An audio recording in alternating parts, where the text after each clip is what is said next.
Beckers. One of the reasons I'm obsessed with the role of CMO is that I truly believe CMOs can help make the world better. They can do that by helping their organizations be purposeful. It's a lofty ambition, but the sequence often works like this. A CMO arrives at a B2B organization with a mandate to drive demand. And many are really good at this, and they can quickly gain an understanding of the target, the product, and how, with a bit of tweaking, or in some case, having to stand up a whole new function, the company can generate more high-quality leads for the sales team. Once the demand generation engine is working, they have earned enough credibility in the C-suite to tackle brand, that fuzzy word that encompasses even fuzzier concepts like mission and vision and values and purpose. And it is when the CMOs get to purpose that they can start helping make the world better. When that happens, it's a beautiful thing to behold. Now, I'm not suggesting that this sequence is the right course of action.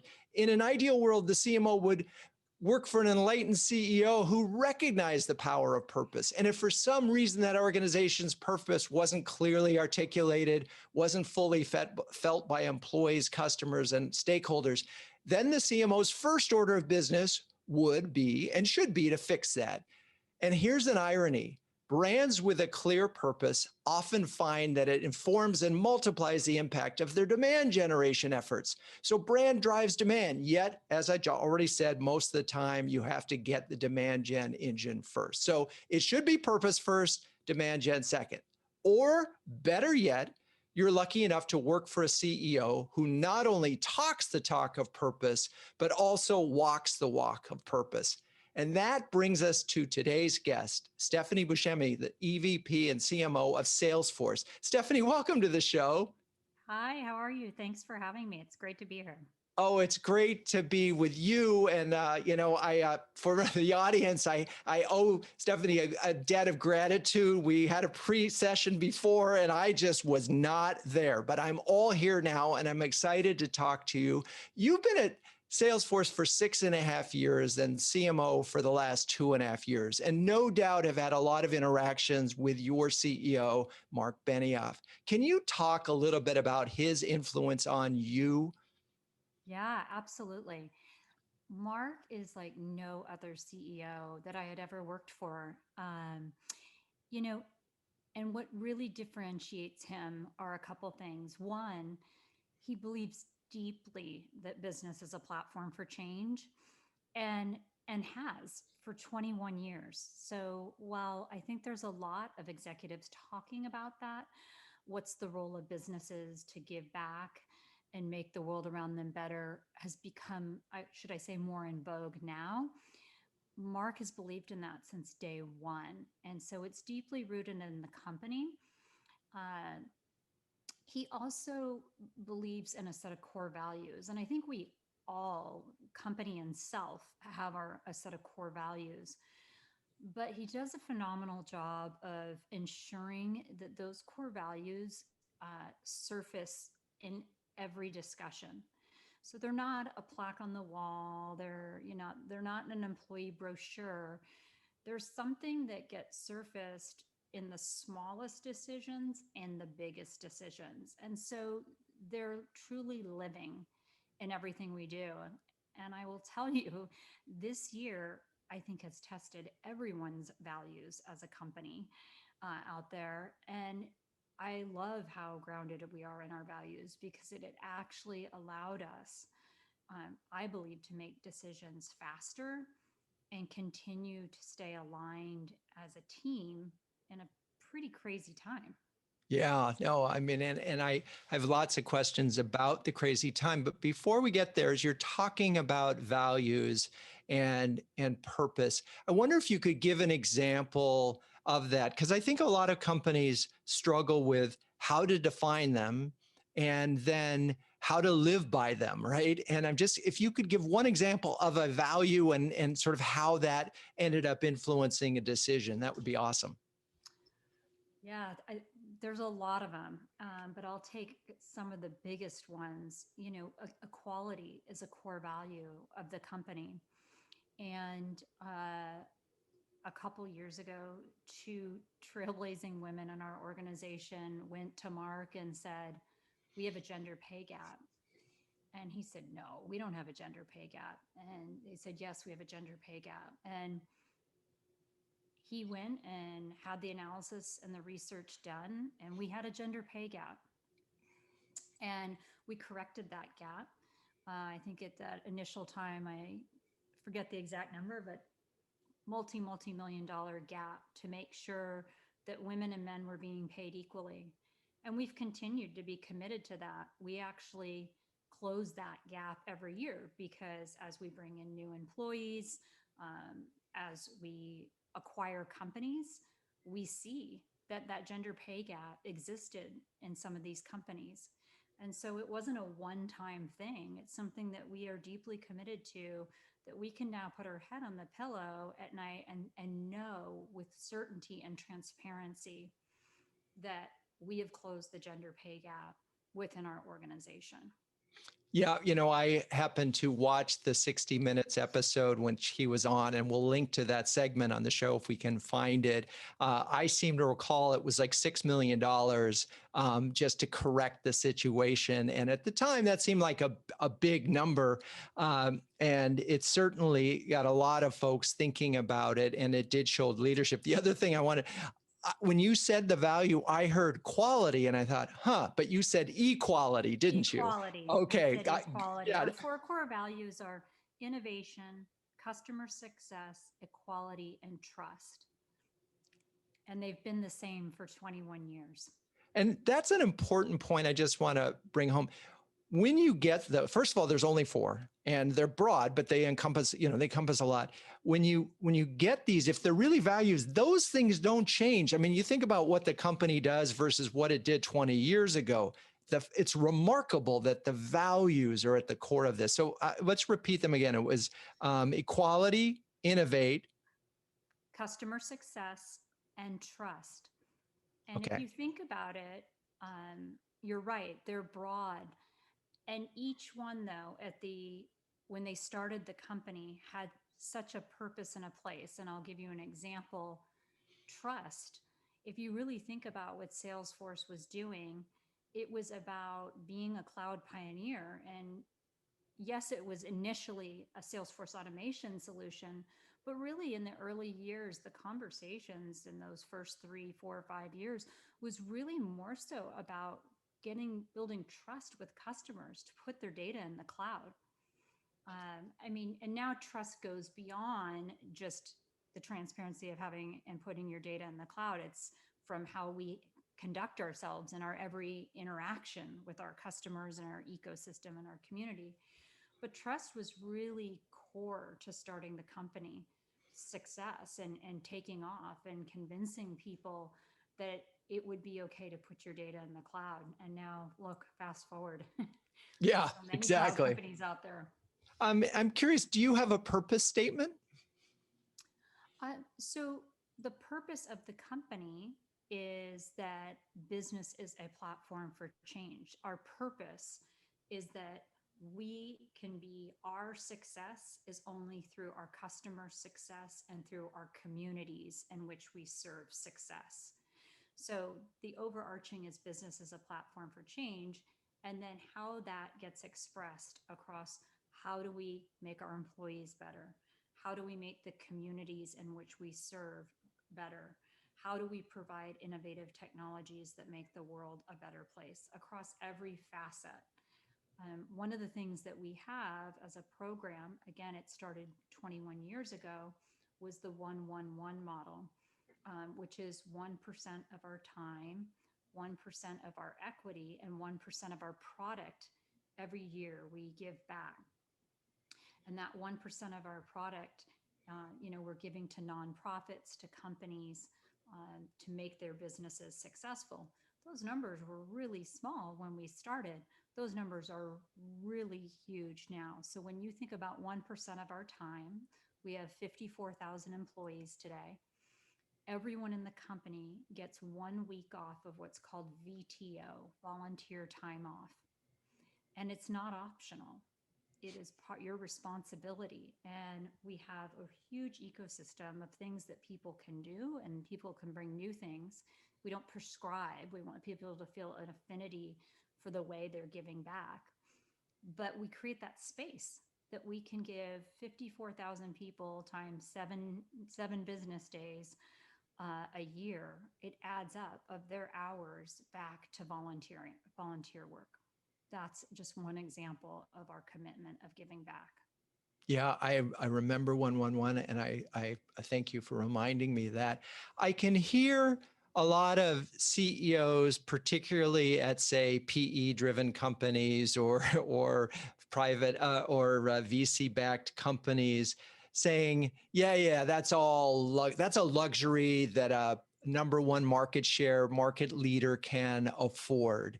How do we sort of as convince these or tell them that this isn't a luxury? This, in fact, drives employee morale, customer loyalty, and pipeline all at the same time. Yeah, one immediate thing that comes to mind is I would start with saying, have they truly looked at the next generation of workers, and do they deeply understand millennials? Because I could bury them in numerous studies out there that say millennials are not going to work for, nor are they going to buy from companies that don't have a higher purpose. Right. And so this next generation expects it. And so it's not a luxury, and it's not optional. And I'd also say, Salesforce didn't put the 111 model in place years into its success. It did it from day one when it was very, very small. And it's grown with the company. So I would appeal to any CEO that says it's a luxury and say, to acquire and grow great talent as this next generation of workers, and to acquire and build lasting customer relationships, you're going to have this. It's not optional. It's not going to be enough just to have great products and services anymore. You heard that here, right here on Renegade Thinkers Unite. It's not enough. Your brand needs to stand for something more than simply the products or services that you provide. Now, speaking of brand, as we wrap up this segment, do you consider yourself a branded house or a house of brands? And by the way, you know, we've got just this month, you've acquired Slack. Last year it was Tableau. The year before, I mean, you've been acquiring a lot of strong standalone brands over the last few years. So now answer. I would categorize us as a branded house, not a house of brands. I will say, after saying that, we do have some key ingredient brands. And the way I'll qualify that is, while there's many, many products, there are a few things that we have that transcend all of our products. So I'll give you an example of an ingredient brand for Salesforce is Einstein AI. We built Einstein AI capabilities directly into our core platform. We've built it into all of our applications. And so it's persistent across all Salesforce products. We are building MuleSoft data integration capabilities throughout the platform, throughout all of our applications. So Salesforce is the master brand and a branded house. And then there are a few key ingredient brands. And to become an ingredient brand, it means all boats rise from it. It's in all of the products. Got it. You will see that with to be definitive agreement pending with Slack. You will see that will become the entry, the user experience, the UI of Salesforce. Interesting. Okay, so it's sort of a hybrid model, and look, there's no right or wrong answer in this thing, and obviously, when you're as big as a company as yours, having a single brand can be problematic, and it leads to what we probably are going to talk about in the next segment. So stay with us. We'll be right back. Okay, we're back, and we've set up the importance of brand purpose and having core values that everybody can articulate and live by. And I'm curious, so 2.5 years ago, when you took over as CMO, what was your mandate? So the mandate was a couple things. One, um, continue to get closer to the customer. So Salesforce has a phenomenal base of customers and community. And so it was get closer and closer to the customer. We deeply believe that the best decisions are made with the customer.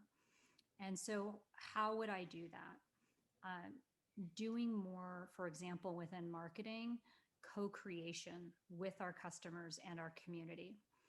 So, an example, albeit tactical but important, is you can think of Dreamforce, our annual event. Over this multi year period, we have continued to push more and more of the planning and execution of Dreamforce into the hands of our trailblazers, into the community. They are running thousands of sessions at Dreamforce, pardon me. They are defining what are the programs, what is the content, what are the activities that we're going to have at Dreamforce. We're putting much more power in their hands, not only to help shape the products that we build and sell, but also in our marketing. I have a vision that, whether that's 3 years or 5 years over the horizon, that there won't be these sort of stale product websites from companies that look like a catalog, but rather that company websites will be something that are co-created together with their customers. And the most authentic voice in the world is your customers. And so, yes, do I believe, for example, I have an amazing team of marketers? Yes, I do. But do I believe anytime I can have the customer speak on behalf versus a marketer writing positioning and messaging, I'm going to take the customer every single time. So one was that remit there to get closer to the customer and the community, to do more collaboration and co-creation around our marketing. Very cool. So I think as the CMOs who are listening to this show, they're saying, yeah, Salesforce. I mean, everybody's heard of it. I mean, everybody's probably touched your CRM tool. They're not feeling particularly sympathetic to your individual challenges, but I'm curious, what challenges do you have as the CMO that they could relate to? Yeah, so I think one is that Salesforce is a double-edged sword, and that Salesforce has had explosive growth.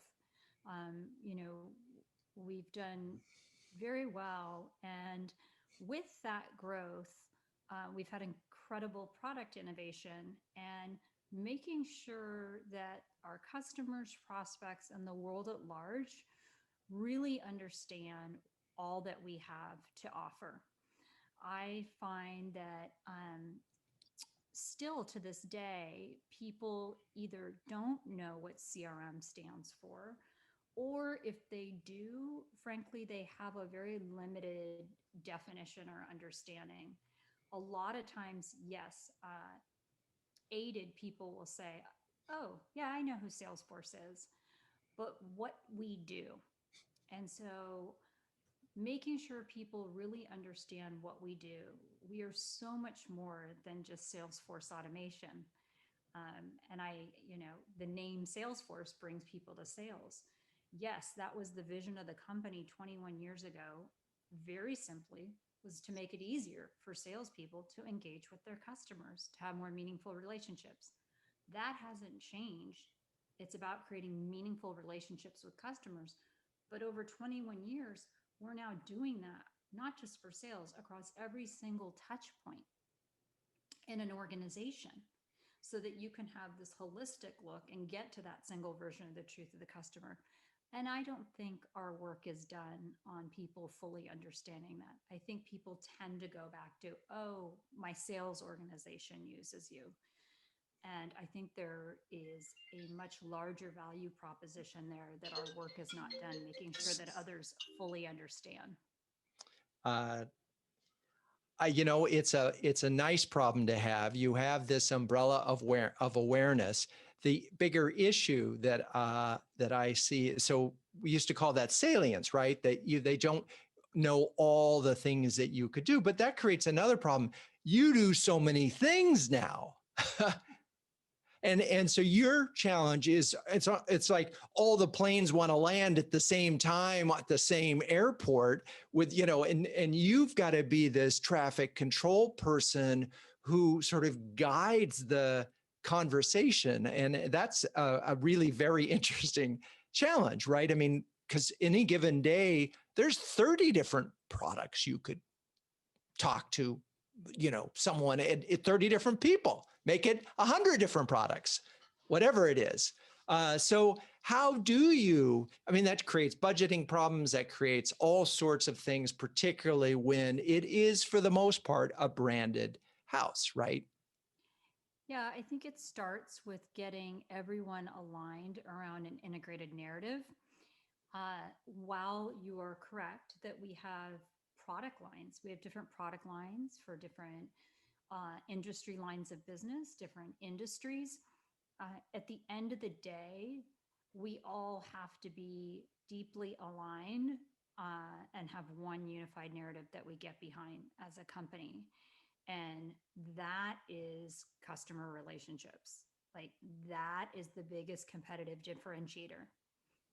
I don't know a company in any industry that doesn't believe that they don't need great customer relationships to drive growth in their business, whether they call the customer a patient or a shopper or a client, whatever the word is, it's a customer. And so getting the company, everyone to come together around the unified narrative of everything we're doing is to drive customer relationships. And I always say to people, there is a lot. We are growing very fast. But if you look at whether we build and launch a new product, whether you hear that we're acquiring a product, whether you hear that we're partnering with someone related to product, and you think, why is Salesforce doing that? Very quickly, look at what it is and realize what the benefit it would be to a customer, because that is the sole reason we're doing it. We're doing it in service to making a better customer experience, whether it's at one touch point in a customer journey or whether it's helping to orchestrate all the touch points. It is 100% in service of building a better customer relationship.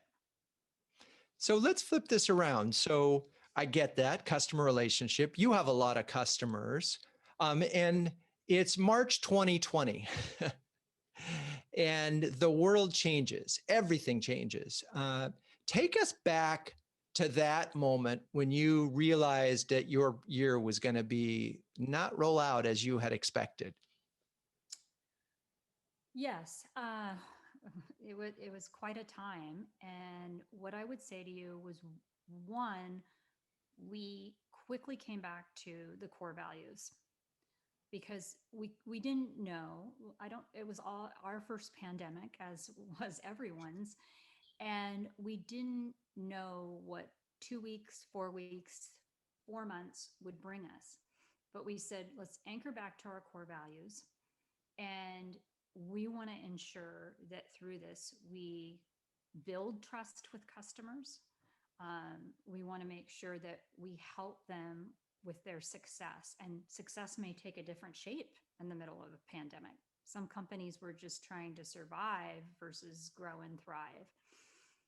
But we went back to the core values, and then we engaged with customers very quickly. And we did things that I would say were really playing the long game for the relationship of the customer. For example, we immediately came out with Salesforce Care. Salesforce Care was a 90-day giving customers access to product and functionality to help them manage through the pandemic. People immediately first started at companies thinking about their employees. Are they safe? Where is everyone? Things related to shifts and work. Employee response management, we gave 90 days free. It wasn't appropriate to be calling and selling all hands were on deck and customers just needed access to capabilities. And we gave that to them. How long did it, before you go on, how long before the sort of, well, let's say March 17th seems to be a date that everybody remembers, or, but in San Francisco, it's probably a little bit earlier, before you got to Salesforce Cares? Within 30 days, we were Wow. in Salesforce Cares. And then on May 4th, we launched work.com. And work.com, you could go to now, was a destination hub for best practices, templates, tools, services, and products for managing through the pandemic. And so very proud that we went out to we put Salesforce Care out first, free, 90 days. We then went to customers in parallel, and customers were like, I need employee response management. I need a contact tracing app. Things that if you had told me in January, Salesforce, a CRM company, would be building, I would have laughed. I think our engineers would have laughed. They said, this is what we need. And we completely shifted resources. We took resources, people on a Friday in engineering and product management and every function, and said, you're coming in Monday and you're going to build a contact tracing app. You're going to build a command center for customers to manage all things related to the pandemic. We did that and went live with work.com and the first application on May 4th. And was this conceived, work.com was conceived after the pandemic struck, and in between that May period and the March period, you actually developed this? 1,000%. We said, we need to create something. What we need right now to help our customers be successful, we need to be most relevant to them. What are they dealing with right now? They weren't coming to us saying, oh, I'm most worried about my digital transformation and my 3-year roadmap. The house was on fire. They were talking about employee response management. How are they going to stabilize their business? How are they going to reopen safely? And that is what we built. We built a family of applications for them. And then we also built out content and best practices. And we created a content franchise called Leading Through Change. And Leading Through Change was running twice a week. It's still running. It's running once a week now, where we were bringing in anyone who was solving through the pandemic, these issues. So we were bringing in CEOs who were figuring out ways to manage their employees and their teams in real time to talk with other executives. We were bringing in members of the CDC. We were bringing in David Agus, a chief medical officer. We were bringing to our customers on a weekly basis a forum for information, learning, and connection for the issues that they were dealing with right there, right now. So Leading Through Change, it was all about in real time sharing best practices that everyone was learning on the fly across our install base. The other thing that we did was we created a Be Well Together series, and that originally was for our employees. Employees were shaken. People were nervous. What does this mean? And we had to prioritize mental health and well-being for our employees. And we started doing weekly things on exercise, on sleep, on meditation. And we were at it only a few weeks, and we said, why are we just making this available to our employees? Let's open this up and make it for all of our customers. And so the Be Well Together series has had over 100 episodes. All of them are recorded and out on YouTube, you can see.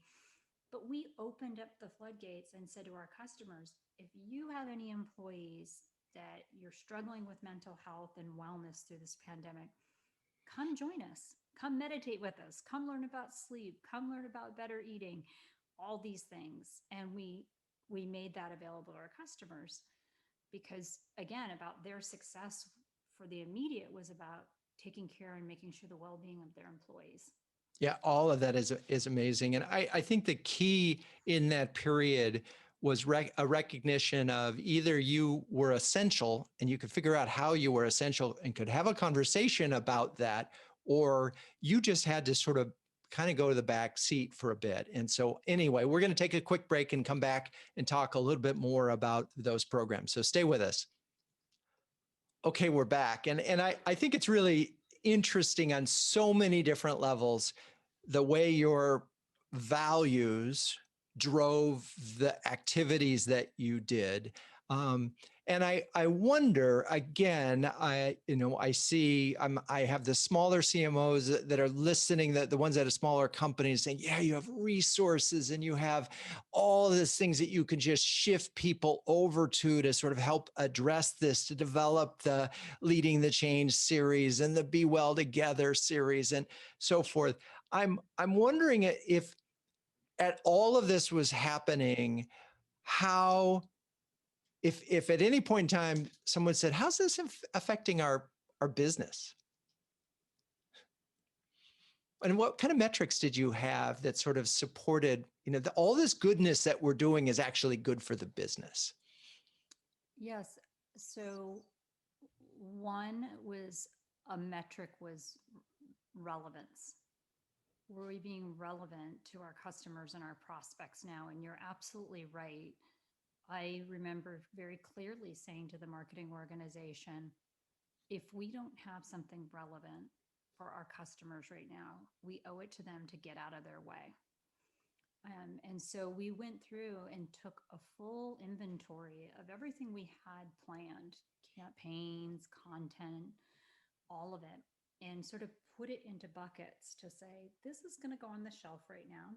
It would be a bit tone deaf. It wouldn't be relevant. To your point, put that to the wayside for now. Some things that we thought they need some fine tuning.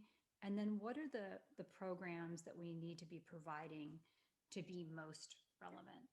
And I would say any size company can do this if they're close with their customers, because you don't need to have talked to thousands of customers. You have to talk to a reasonable sample set to understand what the challenges are that they're dealing with and quickly determine, can my company provide something to help them through this time or not? And if you can't, then the best thing you can do is get out of the way. But if you can, what is that? And I would argue that also any size company right now can benefit that we've pivoted to digital. I think digital helps to level the playing field and make it more accessible.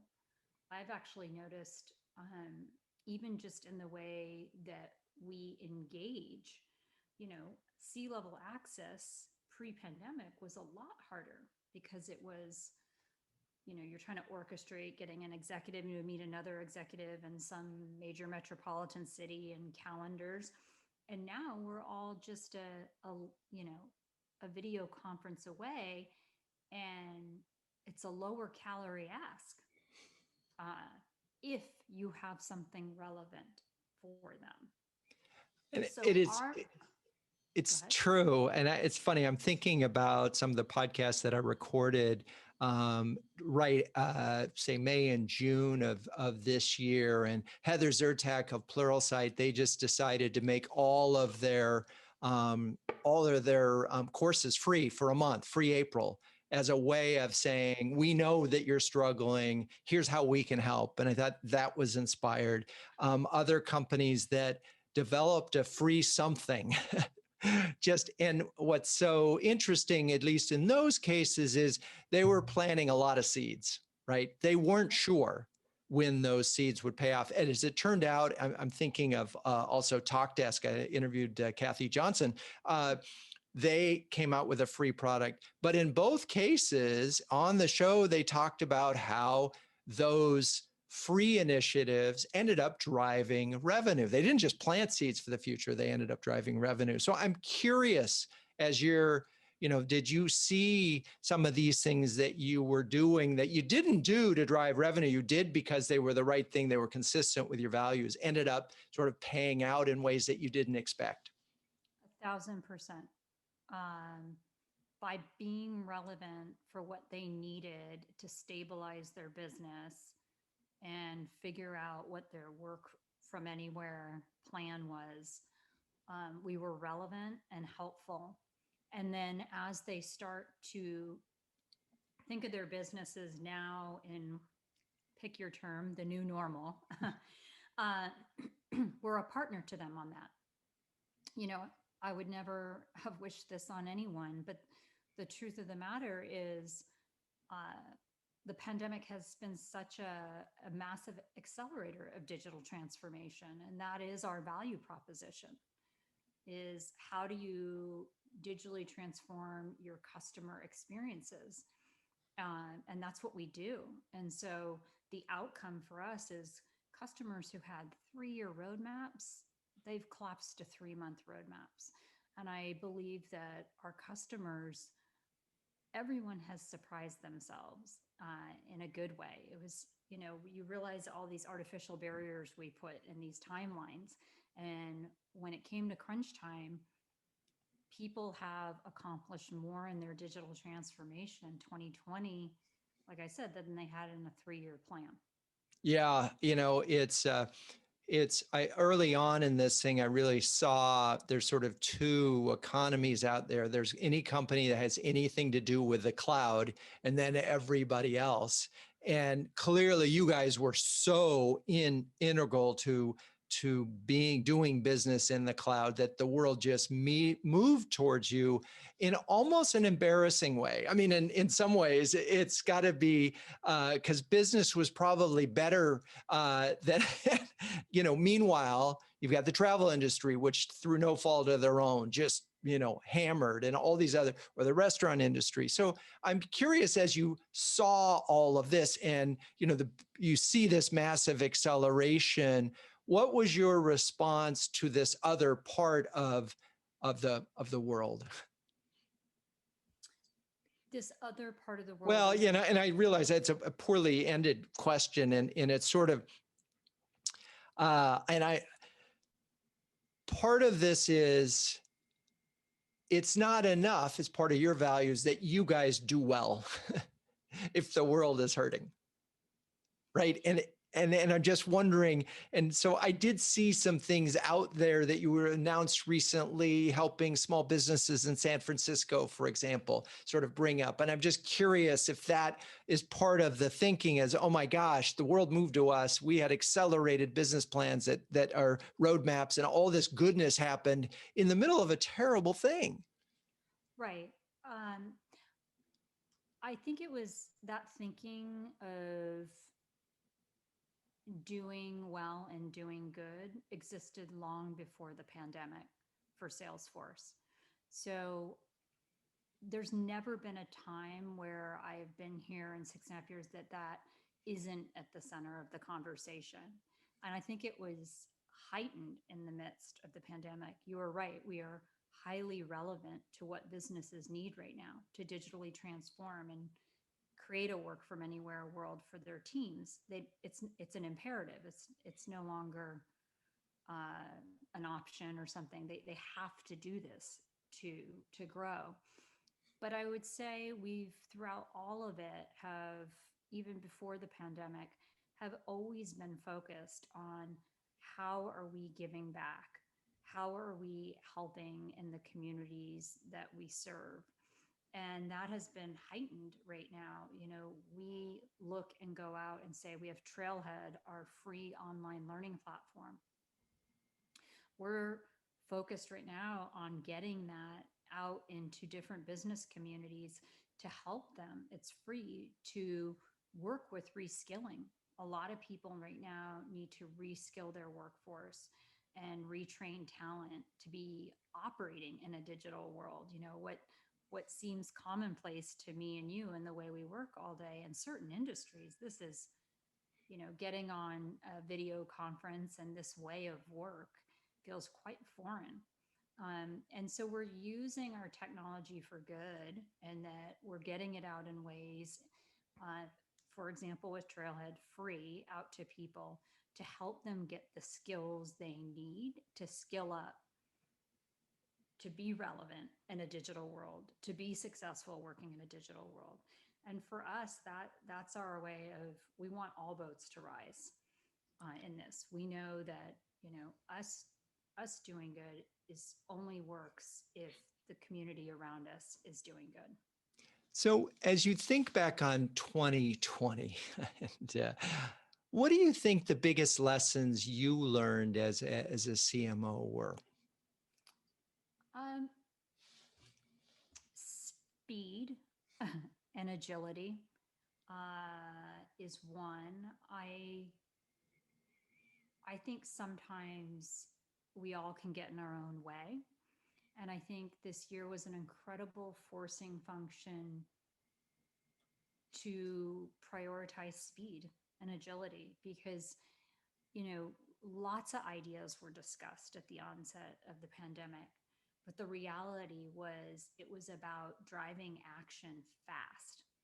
And so there were a lot of things that people came to me and said, we should do this or we should do that. And I was like, well, it's interesting, but it isn't going to have any impact now. We are in crisis. And so I've always had personally a bias for action, but I would say this year we did amazing things when we prioritized speed, and we refined and tweaked as we went. And I think sometimes, as marketers, historically we love beautiful things. We like high production, fit and finish on things.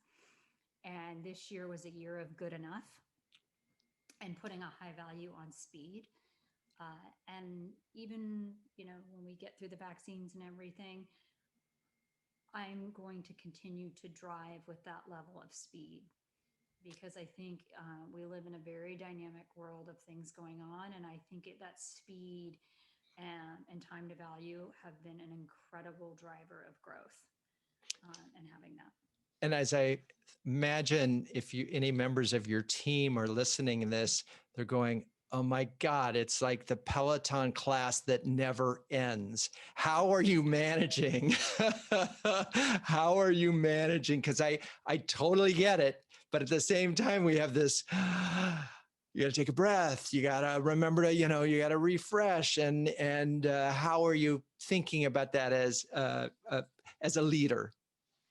Yeah, a couple things. One, truly looking at the employee as a whole, being super conscious that this is maybe the role they have within the company, but they have a much larger role in life, whether that's mom, father, sister, parent, philanthropist, and helping them and having open conversation to create space for those other things. Like I said to you, the Be Well series has been phenomenal in that it's, yes, there's somebody who comes and speaks, but then we also create forums to have those conversations. We do an incredible amount of work on employee pulse surveys to really understand what are the things that people are dealing with outside of the workplace, and what are the tools and things that we can give them to help them manage through. So a very common one being childcare. If that is the most important thing right now, what can we be doing to help them manage it? What are the things? Can we do flex hours? Yes, we have.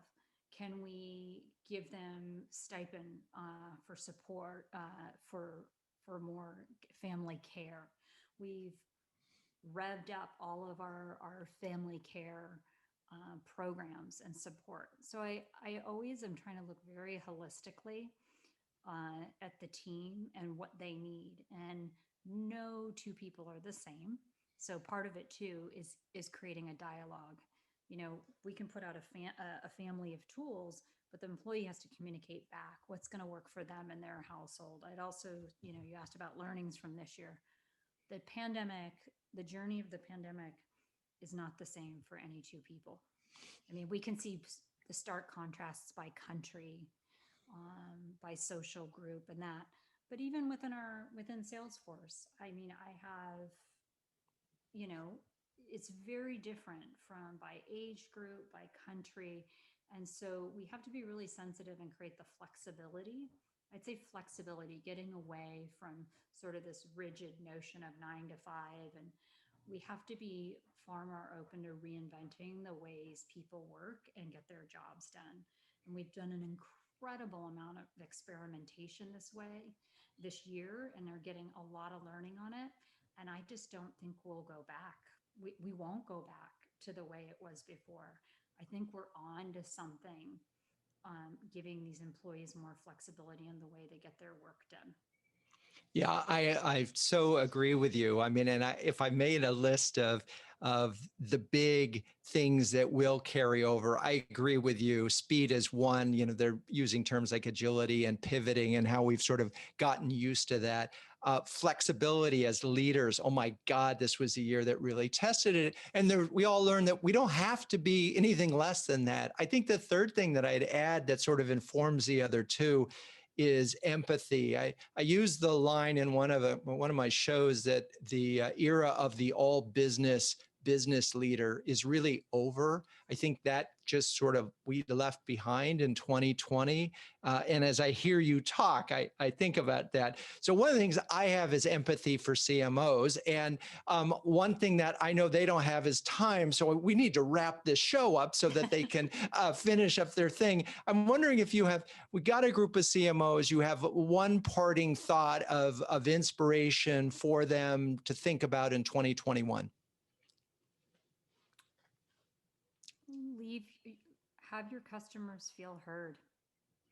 People need to feel heard right now, and feeling heard means not just calling and asking them what they need, it means responding to what they told you. And so I think right now people need to have their customers, now more than ever, need to feel heard and responded to. And so I think it's to your earlier point, it's a very empathetic, people have to have a very empathetic approach in the way that they go about this. And I think sometimes as marketers, we're so under the gun to, as your point, that when you started this on delivering demand generation and pipelining and all of that, that sometimes we lose sight of the importance of hearing out our customers, listening deeply so that we can give them what they need right now. And I would just say, you know, I always say metaphorically to my team, get out of the building, get out of the building. If we're in a room or on a Zoom, a bunch of marketers kind of debating what the next step is with the customer, let's just call the meeting, because all the answers are with the customer. There you go. I love it. And now, first of all, Stephanie, thank you so much for spending time with us today. It's really, really a treat to talk to you. And speaking of being heard, I want to hear from you, podcast listeners. You know, you got my cell phone. I give it to you, 917-679-8852. Or better yet, send me an email. You can find that on renegade.com, or write a review. All of those things are good ways for me to hear from you. All right. Again, Stephanie, thank you. Thank you so much. Renegade Thinkers Unite is written and directed by Drew Neisser. Audio production is by Sam Beck. Show notes are written by Melissa Caffrey. The music is by the amazing Burns Twins, and intro voiceover is Linda Cornelius. To find all the transcripts of all the episodes, suggest future guests, or learn more about quite possibly the best B2B marketing agency in New York City, visit renegade.com. And until next time, keep those Renegade thinking caps on and strong.